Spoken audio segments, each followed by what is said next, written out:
আমি প্রসেনজিৎ, শিলা প্রসেনজিৎ ব্লগে আপনাদের সবাইকে স্বাগত জানাই। আজকে আমার ব্লগ চ্যানেলে আমি ত্রিবেণীতে একটি ভিডিও শ্যুট করতে যাচ্ছি। আপনারা দেখবেন ওখানে কালীতলায় অবস্থিত রঘু ডাকাতের কালীবাড়ি। চারিদিকটা ঘুরিয়ে দেখাবো, আপনারাও দেখতে থাকুন শিলা প্রসেনজিৎ ব্লগ। আর ভিডিওগুলি কেমন লাগছে অবশ্যই like, comment, share and subscribe করবেন। আর বন্ধুরা পাশে থাকবেন ভিডিওটা দেখার জন্য। চলুন তাহলে দেখা যাক।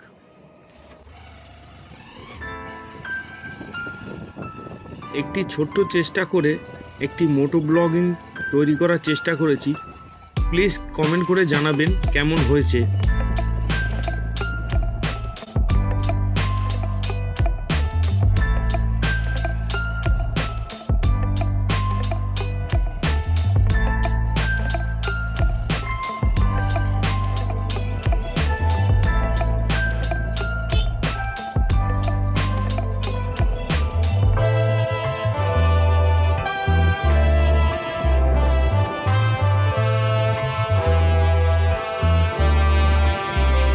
বন্ধুরা, আমরা এখন আসাম রোড থেকে ত্রিবেণীর দিকে রওনা দিলাম।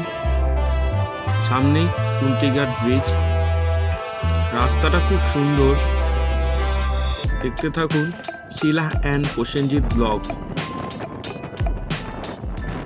আরেকটু কিছুটা এগিয়ে গিয়েই কুন্তি নদীর উপরে তৈরি এই কুন্তিঘাট ব্রিজ। দেখুন বন্ধুরা। আর হ্যাঁ বন্ধুরা, অবশ্যই সাবধানে সচেতন হয়ে গাড়ি চালাবেন। রাস্তা ভালো হয়েছে, আর যে কোনো যেরকমভাবে গাড়ি চলছে আপনারা অবশ্যই সতর্কভাবে গাড়ি চালাবেন।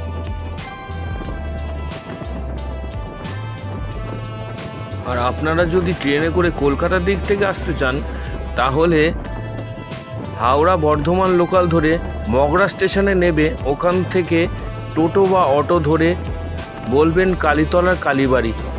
বা আপনারা যদি হাওড়া স্টেশন থেকে যদি কাটোয়া লোকাল ধরেন, ওখান থেকে ত্রিবেণী স্টেশনে নামবেন। ত্রিবেণী স্টেশন থেকেই অটো বা টোটো ধরে অবশ্যই চলে আসতে পারেন রঘু ডাকাতের কালীবাড়ির কালীতলাতে। একদিন হাতে সময় নিয়ে অবশ্যই ঘুরে যান রঘু ডাকাতের কালীবাড়ি। তো দেখতে থাকুন ব্লগটি, সঙ্গে থাকুন শিলা প্রসেনজিৎ ব্লগে।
আমরা এখন চলে এলাম বুধ ডাকাত বা রঘু ডাকাতের কালীবাড়িতে।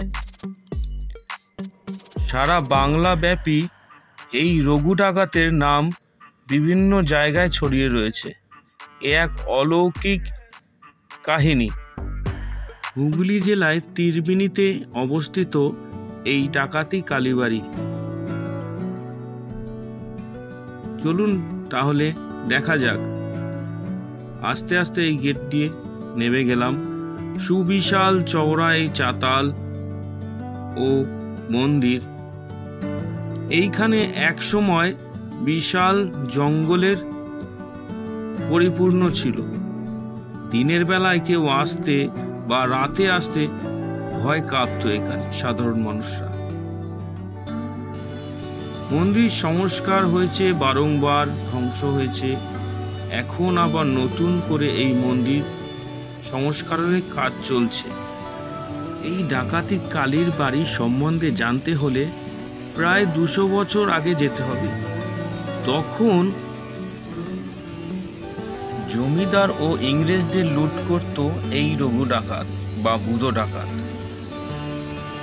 বন্ধুরা দেখুন, চারপাশটা খুব অসাধারণ রয়েছে, কিন্তু বন্ধুরা মন্দিরের নতুন করে সংস্কারের কাজ চলছে। আবার নতুন রূপে আমরা দেখতে চলেছি রঘু ডাকাতের কালীবাড়িকে। এই দেখুন, এখানে দুটো চিত্র আছে। এই হচ্ছে মায়ের পুরনো মূর্তির ছবি, এই ঘরের ভিতরে রয়েছে।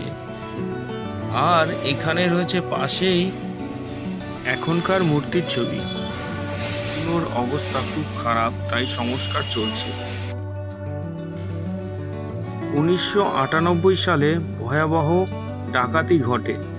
দুষ্কৃতীরা মায়ের অলংকার সহ জিনিসপত্র সব লুট করে নিয়ে যায়, আর যাওয়ার সময় মূর্তিটি ভেঙে দিয়ে যায়। পরে কালের পরিক্রমে আবার নতুন করে তৈরি করেন। চিন্তাহরণ মহারাজ এই মূর্তিটি তৈরি করেছিলেন। সিমেন্টের তৈরি মূর্তিটির উচ্চতা রয়েছে এখন 7 ফুট।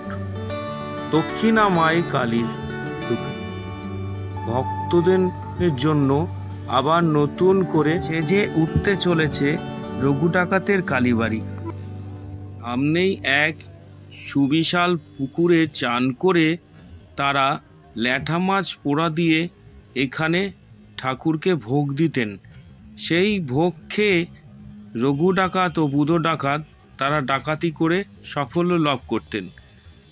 কালের পরিক্রমে তারা যখন দেখল মাকে সন্তুষ্ট করার জন্য নরবলি দেওয়ারও প্রথা চালু করেছিলেন। তারা মাকে সন্তুষ্ট করার জন্য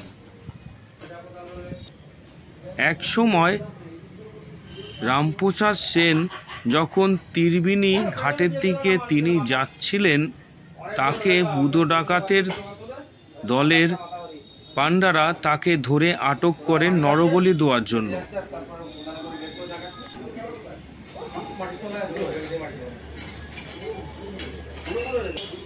যথারীতিভাবেই রামপ্রসাদ সেনকে হাড়ি কাটে গলাটা ঢুকিয়ে দিল। তো রামপ্রসাদ সেনের বললেন যে তার একটা আর্জি আছে, যে তিনি একটা মাকে গান শোনাবেন। ঠিক আছে, তাই মতনই তাকে একটা গান করতে দেওয়া হলো। যখন সে গান করলো, তখন দেখতে পেল রঘু ডাকাত যে হাড়ি কাঠের গলার ভিতরে মা কালীর মূর্তি। তারপর থেকেই হতভম্ব হয়ে তাকে তার পরের দিনই তারা তার বাড়িতে ছেড়ে দিল। এই সেই বিশাল পুকুর বন্ধুরা, এই পুকুরেই রঘু ডাকাতরা চান করতেন।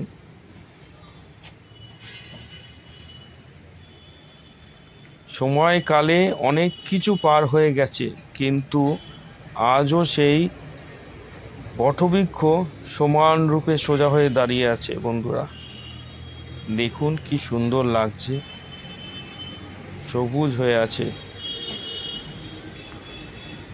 আমাবস্যার সময় এই মন্দিরে এখনও ল্যাঠা মাছ দিয়ে ভোগ দেওয়া হয়। দূর দূরান্ত থেকে এসে এই ভোগ খাওয়ার জন্য মানুষ অধীরভাবে বসে থাকে। দেখুন কতজনে কত মানত করার জন্য কিছু বেঁধেছে। বিশাল চাতাল, আর এখন ভক্তবৃন্দ মিলে এই চাতালটি তৈরি করেছে। এককালে বিশাল জঙ্গল ও ডোবা ছিল এইখানে, এখন সবই তার ইতিহাস। মন্দিরের পিছনে খোঁড়াখুড়ি চলছে, আমি দেখতে পেলাম ওখানে এখনো সেই মাথার খুলি বেরিয়ে এসেছে। অনেকেই হাসাহাসি করছিল, তাই বন্ধুরা দেখাতে পারলাম না আপনাদের। এই সেই ঘন্টা,